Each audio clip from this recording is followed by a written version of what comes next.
The sound of gunfire shattered the quiet night. Neighbors woke up to the sharp, rapid cracks of bullets ripping through the air. Inside the elegant three-story home in an upscale Chicago neighborhood, blood pooled on the marble floor. The lifeless body of Rebecca Caldwell, a well-known judge and rising star in the legal world, lay in her luxurious living room, her head reduced to an unrecognizable mess. The forensic team would later count 20 bullets, all fired at point-blank range. The first officers on the scene were horrified. They had seen murders before, but this was something else. This was rage, pure, unfiltered rage. The 911 call had come in at 2:45 a.m. A neighbor had heard the shots and seen a man in a dark uniform rush out of the Caldwell home, jumping into a black SUV before speeding away.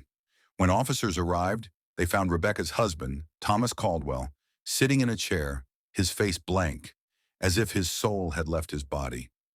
His hands trembled as he tried to light a cigarette. "She's gone," he whispered. "She's really gone." Thomas was a respected defense attorney. He and Rebecca had been one of Chicago's most powerful legal couples. The city admired them. They had money, connections, and what looked like a perfect life. But something had clearly gone wrong. Detective Daniel Briggs arrived at the scene shortly after. A seasoned homicide investigator with over 20 years on the force, he had seen just about every kind of murder Chicago had to offer. Gang violence, domestic disputes, hired killings. But this felt personal. Briggs knelt next to the body, taking in the sheer brutality of the attack. He noted the placement of the shots. Every bullet had been aimed at her head. This wasn't a crime of passion. It was an execution. Whoever did this, Briggs muttered, wanted to erase her. Briggs ordered the forensic team to collect every possible piece of evidence. The house had security cameras, but the hard drive was missing. That suggested the killer knew what they were doing. The front door had been forced open, but not in a way that suggested a robbery. Nothing valuable was taken. The attack had been calculated, deliberate. He turned to Thomas. The man was still shaking, his eyes darting back and forth like a man trapped in a nightmare. "Thomas," Briggs said gently, "do you know anyone who would want to hurt your wife?" Thomas blinked, then laughed bitterly. "You mean besides half the city?" Briggs raised an eyebrow.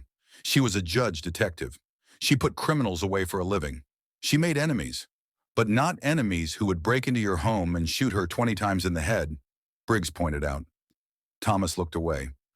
I don't know. I don't know anything right now." Briggs wasn't convinced. Something was off.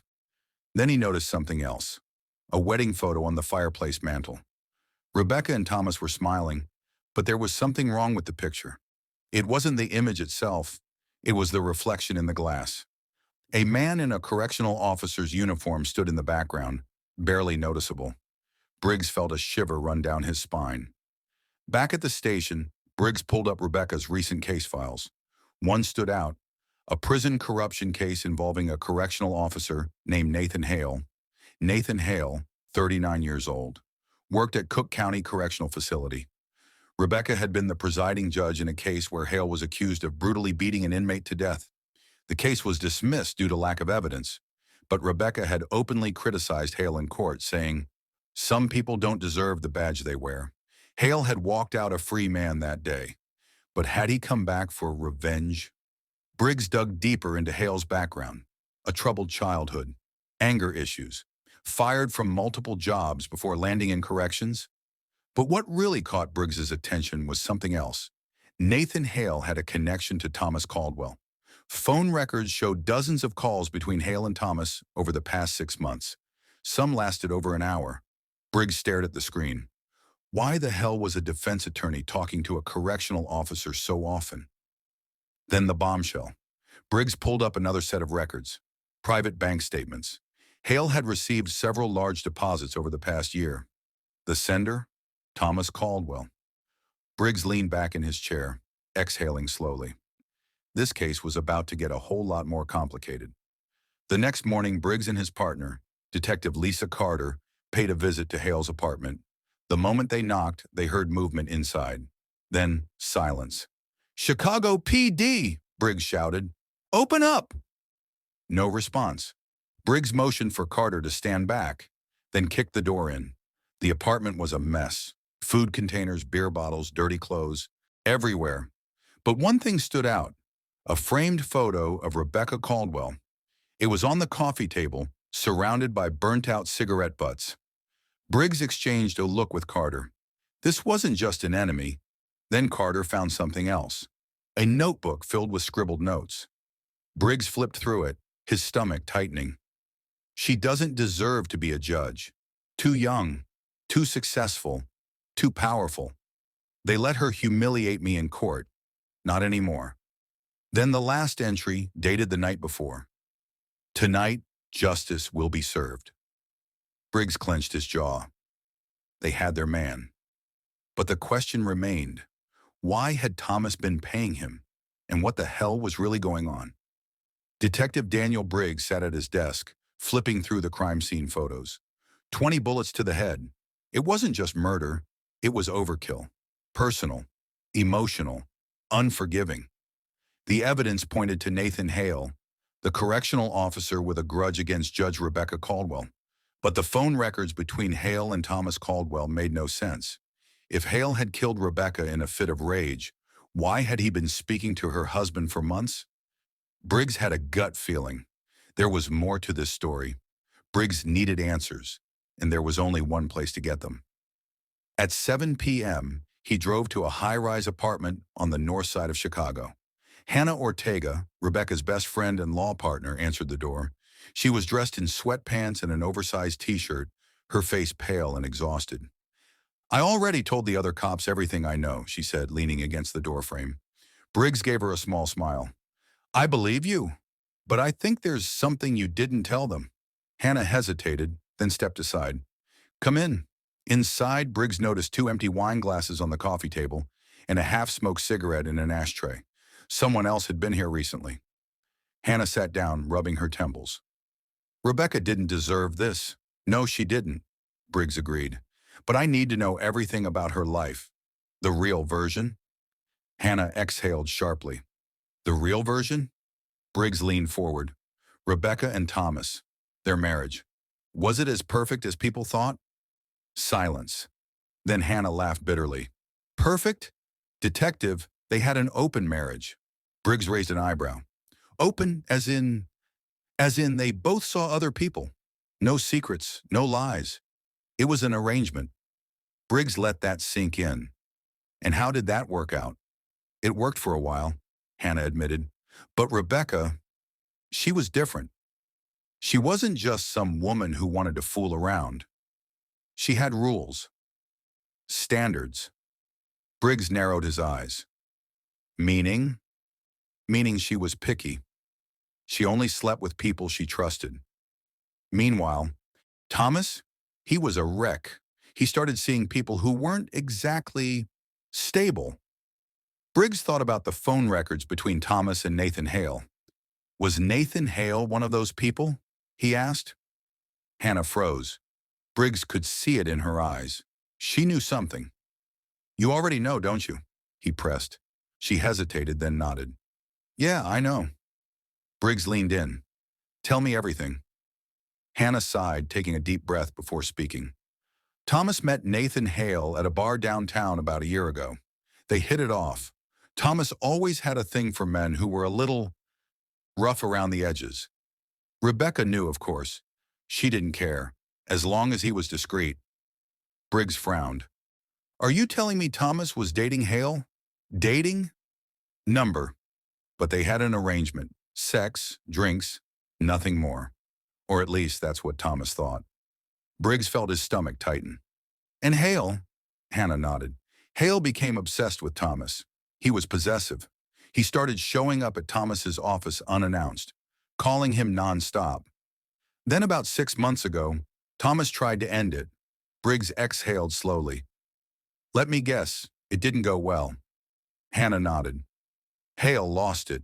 He started making threats, saying things like, you think you can just toss me aside? You and your perfect little judge wife? Briggs could see it now. A jealous, angry man, rejected, humiliated. And what did Thomas do? He asked. He paid Hale off, Hannah admitted. That's probably what you saw in the bank records. He wired him money just to make him go away. Briggs's jaw clenched. It all made sense now. Hale wasn't just some disgruntled ex-lover. He was a man who had been tossed aside, and he blamed Rebecca for it. Briggs stood up. Thank you, Hannah. You just filled in a lot of blanks. Hannah gave a sad smile. You think Hale did it, don't you? Briggs nodded. Yeah, I do. But something still felt off. If Hale had been obsessed with Thomas, why would he kill Rebecca in such a brutal way? And why had someone erased the security footage from the house? Briggs had a sinking feeling. This case wasn't as simple as it seemed. Back at the station, Briggs decided it was time to confront Thomas Caldwell. Thomas had been brought in for questioning earlier that day, but had refused to talk. Now he was sitting alone in an interrogation room, looking drained and hollow. Briggs walked in and sat across from him. We need to talk, he said. Thomas didn't respond. Briggs pulled out a file and slid it across the table. This is everything I know so far. Your marriage wasn't perfect. You had an open arrangement. You were seeing Nathan Hale. You paid him to go away. And now your wife is dead and Hale is missing. Thomas's eyes flickered with something. Fear. Briggs leaned in. Where is Hale, Thomas? I don't know, Thomas whispered. Briggs studied him. He was lying. He pressed harder. Hale was obsessed with you. He thought you were his, and then you tossed him aside for your wife. Thomas swallowed hard. Briggs continued, his voice low and steady. So tell me, Thomas, did you know he was going to kill her? Tears welled up in Thomas's eyes. He opened his mouth, but no words came out. Briggs felt his pulse quicken. Thomas knew something, and whatever it was about to blow this case wide open. The city of Chicago had seen its fair share of crime, but the murder of Judge Rebecca Caldwell had sent shockwaves through the legal and law enforcement communities. News stations were already running headlines. Prominent judge slain in execution-style murder. Husband under questioning. Suspect on the run. Detective Daniel Briggs stood in the station's conference room, staring at a large board filled with photos, maps, and notes. In the center of it all was Nathan Hale's face, 39 years old, correctional officer, known for his violent temper, previously accused of killing an inmate, had an affair with Thomas Caldwell, and now a wanted man. All right, Briggs said, addressing his team. We know Hale is our prime suspect, and we know he's dangerous. We also know he hasn't been seen since the night of the murder. That means one of two things. He's hiding, or someone is hiding him. His partner, Detective Lisa Carter, crossed her arms. Or he's already dead. Briggs turned to her. You think someone got to him first? Carter shrugged. Judge Caldwell was powerful. If this was about revenge, it's possible someone didn't want him talking. Briggs considered that. If Hale was dead, it would explain a lot. But they needed proof. Let's start digging. I want bank records, phone pings, surveillance footage, everything. Find me Nathan Hale. Hale had vanished. His cell phone was off. His bank accounts untouched. His apartment abandoned. There were no flights booked under his name, no car rentals, and no social media activity. It was like he had disappeared off the face of the earth. But Briggs knew better. No one just disappears. Then Carter found something.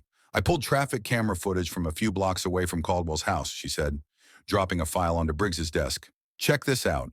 Briggs opened the folder and found 3 still images. The first showed a black SUV speeding away from the crime scene at 2:46 a.m., exactly 1 minute after the 911 call. The second showed the same SUV entering a parking garage downtown. And the third, a man getting out of the SUV. It was Nathan Hale. Briggs and Carter drove straight to the parking garage. It was the kind of place where people parked for weeks without anyone noticing. They checked the logs. No black SUV had been registered. Stolen plates, Carter muttered. Briggs looked around. If Hale left his car here, someone picked him up. Carter nodded. We should check the security footage. The garage manager was a middle-aged man with greasy hair and a cigarette tucked behind his ear. He didn't look thrilled about cooperating, but after Briggs flashed his badge, he handed over the hard drive. Back at the station, they fast-forwarded through hours of footage until There, at 3:02 a.m., a silver sedan pulled up next to the black SUV. A man stepped out and opened the passenger door for Hale. Briggs and Carter leaned forward. The video was grainy, but the man's face was just clear enough to recognize. Carter swore under her breath. "You have got to be kidding me." Briggs clenched his jaw. It was Thomas Caldwell. Briggs wasted no time. Within an hour, he was back in the interrogation room with Thomas Caldwell, slamming a folder down on the table. Thomas flinched. What? What is this?"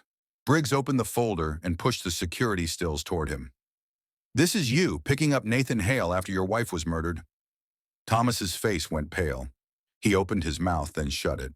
Briggs leaned in. "Where is he, Thomas?" Where is Nathan Hale?" "I don't know," Thomas whispered. Briggs slammed his hand on the table. "Bullshit. You were with him." Thomas swallowed hard. He called me. That night. He was panicked. He said he had done something terrible, and he needed my help." Briggs narrowed his eyes. "And you just picked him up? After he murdered your wife?" Thomas's voice cracked. I, I didn't know what to do. I was in shock. He said he needed to disappear. I just drove." Briggs folded his arms. "Drove where?" Thomas hesitated. Briggs's patience was running out. "Listen to me, Thomas. You are a defense attorney. You know how this works. Right now, I could charge you with aiding and abetting a fugitive. That's years in prison, unless you start talking." Thomas exhaled shakily. Then finally, "I took him to an old cabin," he admitted. "Out in the woods, near Starved Rock State Park." Briggs grabbed his jacket. "Carter, let's move." By the time Briggs and Carter arrived at Starved Rock, the sun was already setting.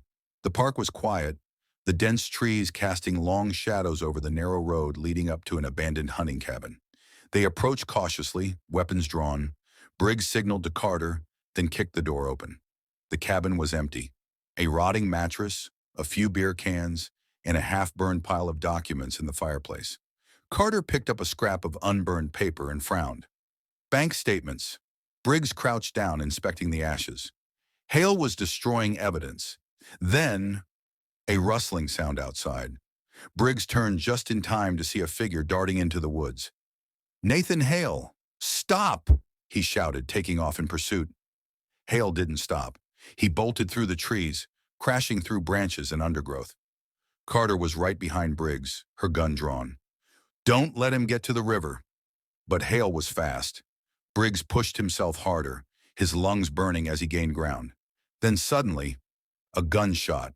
Briggs dove for cover as a bullet whizzed past him. Hale had a gun. Carter shouted, "Put it down, Hale! You're only making this worse." Hale hesitated, breathing heavily. His eyes were wild, his hands shaking. "They ruined me," he muttered. "They both did." Briggs took a step forward. "You killed Rebecca Caldwell." Hale's hands clenched around the gun. "She took everything from me," he said, voice trembling. "I gave Thomas everything, and in the end, he still chose her." Briggs could see the rage in his eyes. "Drop the weapon," Briggs ordered. "It's over." Hale exhaled sharply. Then suddenly, he turned the gun on himself. "No!" Briggs lunged, but Hale collapsed. Blood pooled beneath him, his fingers twitching before finally going still. Carter cursed under her breath. Damn it! Briggs knelt beside the body, staring at the man who had caused so much destruction. It was over, but something still didn't feel right. Something about Hale's final words, they both did. Briggs stood up, his mind racing. What if Hale wasn't the only one responsible? Detective Daniel Briggs had seen many cases in his years on the force, but something about this one wasn't sitting right. Nathan Hale was dead. The case should have been closed, but it wasn't. Briggs and Carter stood over Hale's body as the forensics team processed the scene. The air was heavy with the scent of gunpowder and blood, but all Briggs could think about were Hale's final words. They both did. Hale had meant Rebecca and Thomas. That much was clear. But why? Why did he say that Rebecca had ruined him? Why had he turned to Thomas for help after killing her? And most importantly, was there more to this murder than just jealousy? 2 days later, Briggs and Carter sat in the sterile, fluorescent-lit office of Dr. Leonard Myers, the the city's chief medical examiner. Dr. Myers flipped open a report and adjusted his glasses. Nathan Hale's cause of death is self-inflicted gunshot wound to the head. No surprises there. Briggs nodded. What about Rebecca Caldwell? Dr. Myers frowned. Now that's where it gets interesting. He turned a page and pointed to a diagram of a human skull, marked with 20 entry wounds. The shots were fired at close range, execution style. But here's what I found strange. He tapped the page. Some of these wounds were inflicted post-mortem. Carter narrowed her eyes. You're saying she was already dead when some of those bullets were fired? Exactly. Myers leaned forward. The first few shots killed her instantly. The rest? Overkill. Briggs exchanged a glance with Carter. A crime of passion. A statement. But something wasn't adding up. What else? Briggs asked. Dr. Myers hesitated. I found something else in her system. A sedative. Lorazepam. Carter frowned. She was drugged? Dr. Myers nodded. Not enough to knock her out completely, but enough to impair her. He set down the file. Detectives, I don't think this was just a crime of passion. I think it was premeditated. Briggs exhaled. Which means someone else was involved. Back at the precinct, Carter pulled up Rebecca Caldwell's financial records. She was worth a lot, Carter said, scrolling through the screen. Real estate, investments, offshore accounts. She had money everywhere. Briggs leaned over. Any recent unusual transactions? Carter nodded. Yeah. Check this out. 2 weeks before her murder, she withdrew $250,000 in cash. Briggs frowned. For what? Carter clicked a few more times. It was never deposited anywhere. No payments, just gone. Briggs rubbed his jaw. Who withdraws that much cash and doesn't use it? Then Carter's face went pale. Briggs, I just found something bigger. She turned the screen toward him. It was a life insurance policy, one that had been updated just 3 days before Rebecca's death. The new beneficiary? Thomas Caldwell. Briggs and Carter didn't waste time. They pulled Thomas Caldwell in for questioning. This time he wasn't so smug. He looked exhausted, dark circles under his eyes, his suit slightly wrinkled. I already told you everything I know, he muttered. Briggs tossed a file onto the table. Yeah.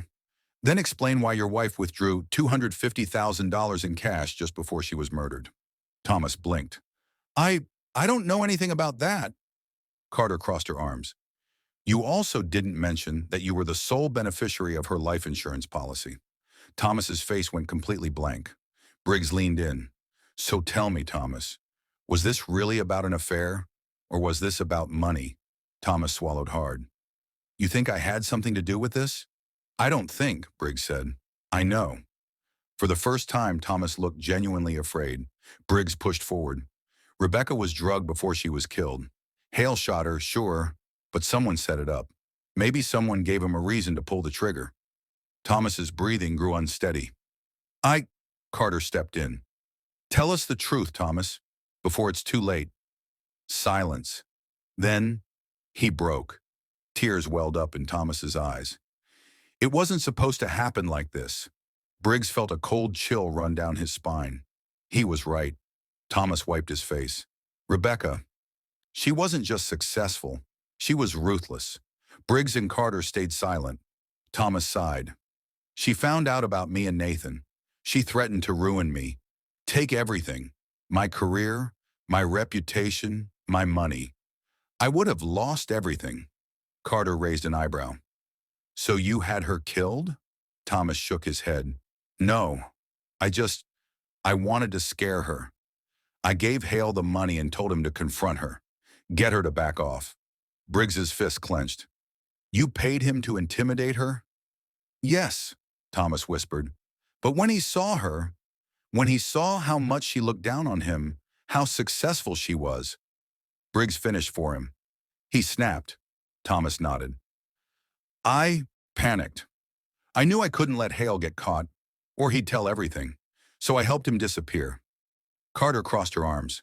You knew the whole time where he was, Thomas exhaled. Yes, Briggs shook his head. You really thought this wouldn't catch up to you? Thomas didn't answer. Instead, he just lowered his head in defeat. An hour later, Thomas Caldwell was in handcuffs. The charges? conspiracy to commit murder, aiding and abetting, obstruction of justice. Briggs and Carter watched as he was led out of the precinct. Carter let out a breath. Damn, all that money, all that power, and he still lost. Briggs nodded. In the end, greed and fear always do people in. Carter smirked. That, and good police work. Briggs chuckled. That too, case closed, or so they thought. Because just as they were about to leave, Briggs's phone buzzed. An unknown number. He answered. A distorted voice whispered, "You got the wrong guy." The line went dead. Briggs stared at the phone. Something told him. This case wasn't over. Detective Daniel Briggs stared at his phone, replaying the chilling words in his head. "You got the wrong guy." A distorted voice. No caller ID. Carter noticed his tense posture. "What is it?" Briggs showed her the call log. "Somebody thinks we made a mistake." Carter's face darkened. "Thomas Caldwell literally confessed." "Yeah," Briggs muttered, still staring at the phone. But what if he wasn't the only one? For a brief moment, silence filled the precinct. Then Briggs stood up. "We're missing something. Let's dig deeper." Briggs and Carter returned to the Caldwell mansion. The crime scene was cold now. No more flashing lights, no forensics team, no blood-stained carpets. Just an empty, eerie silence. Briggs walked through the house, retracing Rebecca Caldwell's final steps. She had been in her office when Hale broke in. She had been drugged before she was shot. Hale emptied his gun on her face. Briggs stopped in front of the shattered glass doors. "Something isn't right," he said. Carter raised an eyebrow. "What do you mean?" Briggs pointed to the floor. Rebecca was a judge. A woman this smart, this powerful. She wouldn't just sit back and let someone kill her. Carter frowned. "She was drugged." "Yeah," Briggs agreed, "but not enough to knock her out. She should have fought back." Carter took a slow breath. "So why didn't she?" Briggs looked around, his mind racing. Then, his eyes landed on the security system. He turned to Carter. "Pull the security logs. I want to know who disabled them." Carter nodded and got to work. Minutes later, she looked up, and her expression turned grim. "Briggs," she whispered. "The security system wasn't disabled before the murder." Briggs narrowed his eyes. "What are you saying?" Carter swallowed. "Someone turned it off after Hale killed Rebecca." Briggs froze. Someone else had been in the house that night. Someone who had cleaned up the mess. And that someone was still out there. Back at the precinct, Carter pulled up Rebecca Caldwell's bank records again. The missing $250,000 still didn't make sense. Then Carter gasped. "Briggs, I found the withdrawal location." Briggs leaned in. Carter pointed at the screen. "Rebecca withdrew the money from a private bank in Miami." Briggs frowned. "Miami? What the hell was she doing there?" Carter clicked again. "It gets weirder. The bank has no surveillance footage of her." Briggs's pulse quickened. "Meaning?" Carter turned to him. "Meaning either she used a fake identity or someone else withdrew the money for her." Briggs exhaled. "Who the hell was Rebecca paying off?" Carter typed rapidly. "We need to check her flight records. If she was in Miami, there should be—" She stopped. Briggs's stomach twisted. "What?" Carter turned the screen toward him. Rebecca Caldwell never flew to Miami.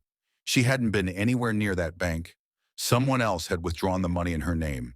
And that meant the entire murder was bigger than Thomas or Hale.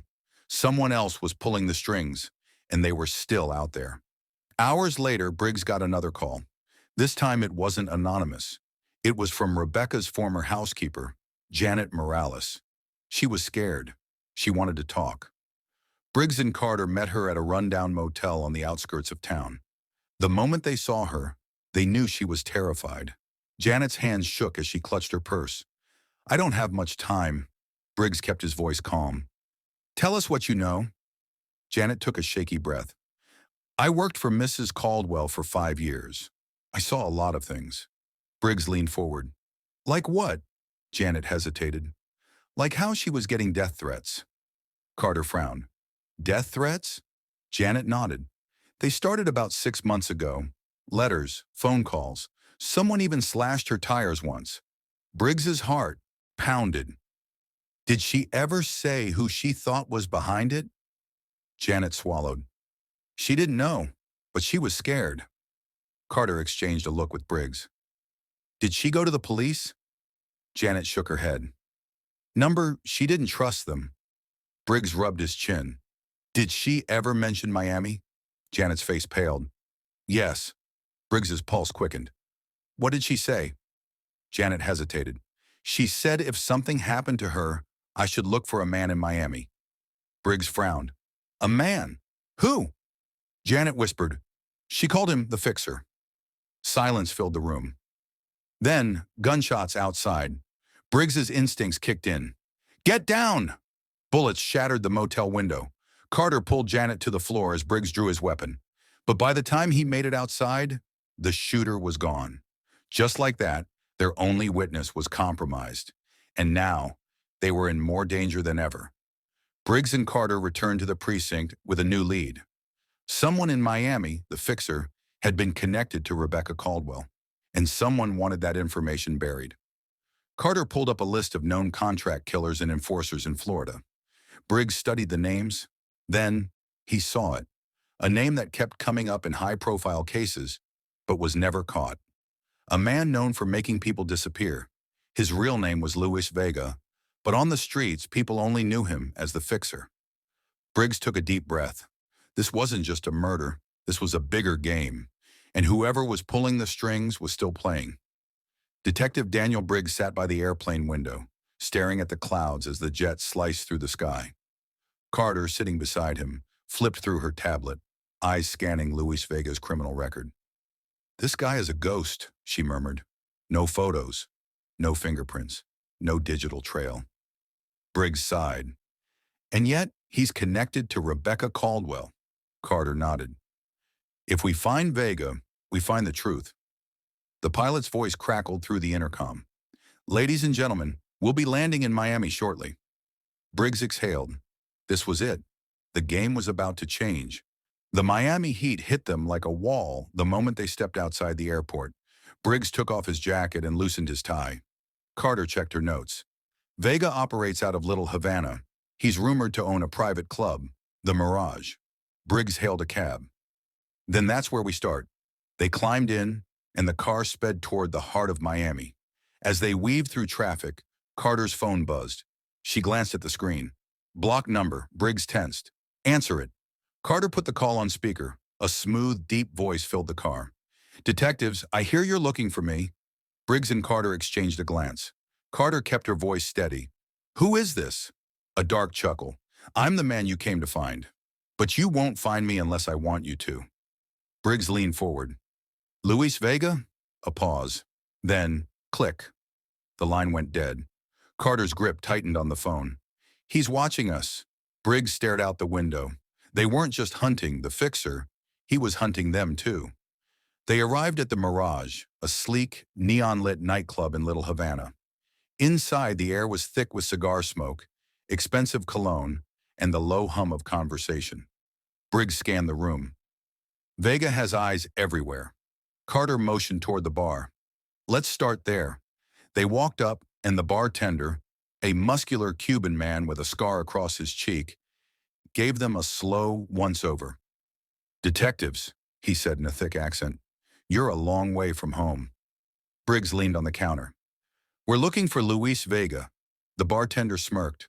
Aren't we all? Carter slid a $100 bill across the counter. The bartender eyed it, then pocketed it. He doesn't meet strangers, he said, but he leaves messages. Briggs narrowed his eyes. What kind of messages? The bartender nodded toward the VIP section. A man in a white suit sat alone, sipping a glass of whiskey. A note was folded neatly in front of him. Briggs and Carter exchanged a look. Then they made their move. The man in white didn't flinch as they approached. Briggs sat across from him. You have something for us? The man slid the note across the table. Carter picked it up and unfolded it. Her face paled. Briggs read over her shoulder. Turn back now. This isn't your fight. Leave Miami while you still can. The fixer. Briggs clenched his jaw. We're not going anywhere. The man in white smirked. Then you'll end up like Rebecca Caldwell. Carter stiffened. What do you know about her murder? The man took a slow sip of whiskey. She wasn't supposed to die. Silence. Briggs leaned in. Explain. The man shrugged. Rebecca was paying someone off, a debt, but she changed her mind. Carter's grip tightened on the note. Who was she paying? The man smirked. The people who don't like questions. Briggs' stomach twisted. This wasn't just about Thomas Caldwell or Thomas Hale. Rebecca had been involved in something much bigger, something that got her killed, and now Briggs and Carter were in too deep. As they left the club, Briggs's phone buzzed. Unknown number. He answered. Briggs, a familiar, calm voice. Detective, I told you to turn back. Briggs's pulse quickened. Vega, a low chuckle. You don't know what you're walking into. Briggs's jaw tightened. You were involved in Rebecca Caldwell's murder. Silence. Then, I didn't kill her, but I know who did. Briggs exhaled sharply. Who? Vega's voice darkened. Meet me at the old shipyard in an hour. Come alone. Click. The line went dead. Briggs turned to Carter. You ready for this? Carter checked her gun. Let's go. They arrived at the abandoned shipyard just before midnight. The docks were quiet, the water black as ink. A single boat rocked gently against the pier. Briggs scanned the shadows. Something's off. Then, movement. A figure stepped out. Luis Vega, tall, smooth, dressed in a dark suit. Briggs raised his gun. Talk. Vega smirked. You already know the answer, Detective. Briggs' finger tensed on the trigger. Who killed Rebecca Caldwell? Vega took a step closer. Then, another voice behind them. Put the gun down, Briggs. Briggs turned and froze. Carter was pointing her gun at him. His stomach dropped. Carter? Her expression was cold. I told you to turn back. Vega chuckled. Smart girl. Briggs's mind raced. You were working with him? Carter's eyes flickered with something unreadable. This case was never about justice, she said softly. It was about survival. Briggs's chest tightened. His own partner had betrayed him. Vega smirked. Goodbye, Detective. And then, a gunshot. Briggs hit the ground. Everything went dark. Briggs woke up to a throbbing pain in his skull. His vision was blurry, and his body felt heavy. A cold draft brushed against his skin. The scent of salt water filled his nose. He blinked. Where am I? Slowly, his surroundings came into focus. He was in a dark, windowless room, bound to a chair. A dim, flickering bulb cast long shadows against the concrete walls. His head ached, but the sharp sting in his right shoulder told him he had been shot. Not fatally, but enough to put him down. Footsteps echoed. Then, Luis Vega stepped into the light. Dressed in his signature dark suit, the man looked amused. Well, Detective, Vega said, lighting a cigar, you've had quite a night. Briggs clenched his jaw. You should have killed me. Vega smirked. That would have been too easy. Briggs tested his restraints. Tight. No way out. His heart pounded. Where was Carter? You're wondering about your partner, aren't you? Vega asked, reading his mind. Briggs didn't answer. Vega exhaled a slow stream of smoke. She's alive. For now. Briggs narrowed his eyes. What did you do to her? Vega chuckled. You think I betrayed you? He leaned in. You have no idea who the real enemy is. Briggs's pulse quickened. Then tell me. Vega's smirk faded. I didn't kill Rebecca Caldwell, he said, but I know who did. Briggs's breath hitched. Who? Vega took a deep drag of his cigar. Then he said it. One name. Briggs' blood ran cold. No. But deep down he already knew. The truth had been staring him in the face all along. The door swung open. Footsteps echoed against the concrete floor. Then a familiar voice. Good evening, Detective. Briggs's heart slammed against his ribs. Judge Thomas Caldwell stepped into the room. Calm, smug, untouchable. Briggs's stomach twisted. It was you, the judge smiled. You really should have stayed out of this, Briggs. Vega folded his arms. Tell him the rest. Briggs's head spun. Rebecca, she was paying someone off. The judge's smirk widened. Smart girl, but not smart enough. Briggs clenched his fists. She found out about you, didn't she? The judge sighed. Rebecca was ambitious. She wanted to change the system, expose corruption, But she didn't understand the game. Briggs' breathing was ragged. She knew about you and Hale. The judge tilted his head. Hale was weak, he said. He let his emotions get the best of him. I knew he'd crack eventually. Briggs' blood boiled. So, you framed him? The judge smiled. Hale wanted her dead. I made sure he got the blame. Briggs' jaw tightened. You're a monster. The judge chuckled. I prefer the term survivor. Vega exhaled smoke. And now, detective, you have two choices. Briggs stared at him. What? Vega flicked his cigar. Join us or disappear. Briggs swallowed hard. He had been chasing the truth. Now the truth had caught him. Then, gunfire. The room exploded with sound. The judge stumbled back, clutching his arm. Vega whirled around, drawing his gun. Too late. Carter stood in the doorway. Gun raised. Her face was bruised, her lip bleeding, but her hands were steady. Briggs kicked his chair forward, knocking it over. He hit the ground hard. Carter fired again, hitting Vega in the chest. The fixer gasped, stumbling backward. His cigar hit the ground. Briggs twisted against his restraints, freed one hand. Vega collapsed, blood pooling beneath him. The judge reached for his gun. Briggs lunged. He tackled the judge to the ground, fists slamming into his face. Carter rushed forward, grabbing cuffs from her belt. She snapped them around Caldwell's wrists. The judge laughed, blood dripping from his mouth. You think this changes anything? He wheezed. Briggs punched him again. Hard. Caldwell went limp. Briggs staggered back, breathing hard. Carter pulled him to his feet. It's over, she said. Briggs wiped the blood from his knuckles. No, he said. It's just beginning. 2 days later, the world exploded with headlines. Judge Thomas Caldwell arrested in wife's murder. Secret crime network exposed. Police investigate corruption links.